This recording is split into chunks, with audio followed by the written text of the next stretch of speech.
Hi, I'm John, author of the Cabin Owner's Manual, author of The Business of Owning a Rental Cabin, owner of Cardinal Custom Lawn and Outdoor, Property Maintenance Solutions, and realtor, as well as expert on the cabin industry.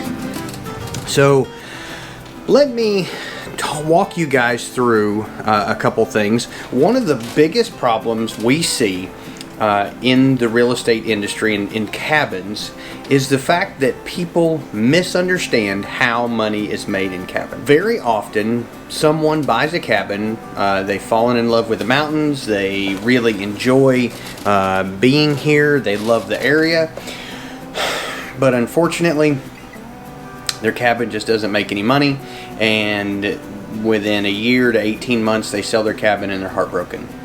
I've seen that happen over 100 times with clients of mine in the landscape company, and that's what spurred me on to learn what was going on in the industry so that I could help you guys learn how to buy cabins, learn how to manage them, learn how to run them, learn how to make money with them so that you would love the mountains as much as I do.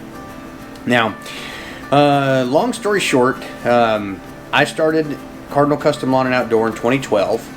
And we started working on cabins and so that I could learn the industry, and then we got into doing other things like renovation and construction and staining and cleaning, and we run the whole gamut. We've done it all.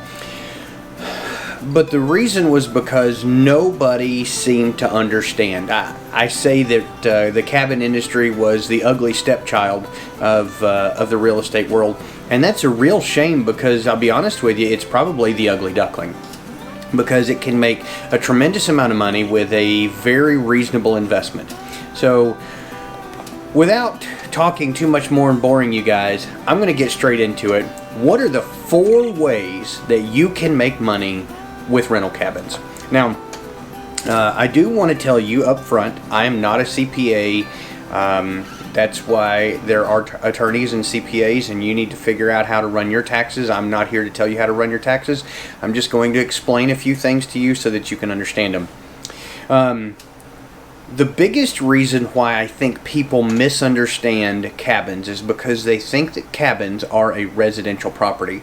And we've talked about this in another video, but cabins are actually a commercial property, and as long as you understand that they're a commercial property, then it makes it a lot easier to think about it. So the 4 ways that you make money with cabins actually comes from the fact that cabins are not only real estate, but a rental cabin is a piece of real estate and a business as well. And I want you to understand that, because whenever you start making money, it's different. It's not like being an employee where you draw a check every week. This is something that you're buying as an investment and a business, and so it makes money like a business. The 4 ways are, number 1 is appreciation.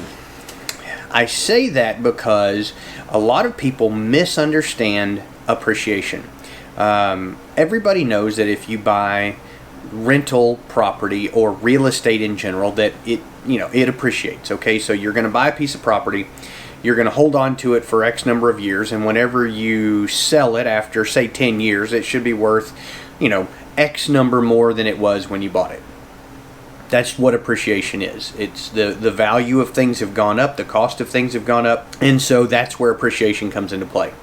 So that's the first way that you make money. I will tell you that cabins appreciate faster than houses because they are also a business, and a business appreciates in different ways because a business appreciates based off of how successful it is at creating, and I'm going to use the term repeat clients, okay?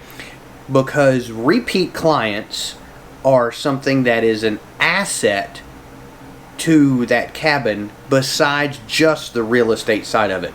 Meaning, if you have a family that comes up every 4th of July and rents that cabin for the week of the 4th of July, and as soon as they leave that cabin, or before they leave the cabin, they have rented it the next 4th of July, that is an asset. What I'm trying to tell you is there's more than just the real estate asset and appreciation. There are other things that appreciate as well. And so if you have one of those that come on July 4th, or if you have one that comes every month, now your value of the cabin appreciates more because you have repeat customers. Okay, so that's appreciation. Number 2, we're going to talk about your tax savings. Now, once again, I'm not a CPA, I'm not an attorney, but I want you to understand that with your tax savings, you're going to end up being able to depreciate an appreciating asset.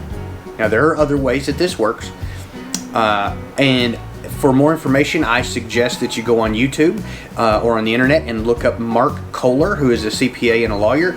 And guys, that guy has more information. I mean, it's mind-blowing how much information Mark has about taxes and how to save money on your taxes.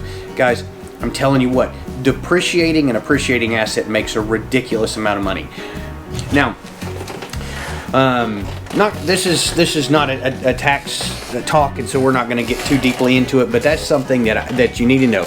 Number 1 is appreciation. Number 2 is it's really depreciation, but tax savings can take you a whole nother way. Number 3, we're going to talk about the use of the cabin is actually deductible, because now, since it is a business, depending on how you have it set up, whenever you travel to your business, whenever you get to your business, you can use it as a business. You can hold staff meetings there. Once again, I'm not a CPA. I'm not telling you what to do. I'm just telling you that things like this are available. It's something that you can do, that you can use your trip to your vacation at your rental cabin as a business trip, and you can actually write it off. There are other ways to make money with cabins besides just the 4 that I'm telling you, but I want you to understand appreciation, your tax savings, the use of the cabin being able to be a tax write-off, and then number 4 is the cash flow. And cash flow is something that is what most people see as how cabins make money, because there's so many other ways. Anything that you own that is valuable, you can find innumerable ways to use that to your advantage, and all of those advantages will help you learn how to make money. But guys, the biggest thing that you've got to understand, cash flow is the smallest way that you make money with a cabin. Okay?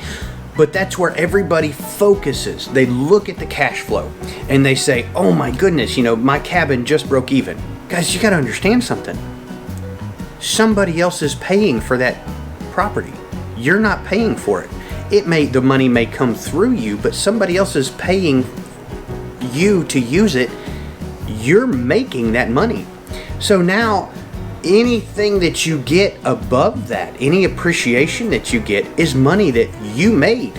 So don't think that your cabin's not making any money. It is making money.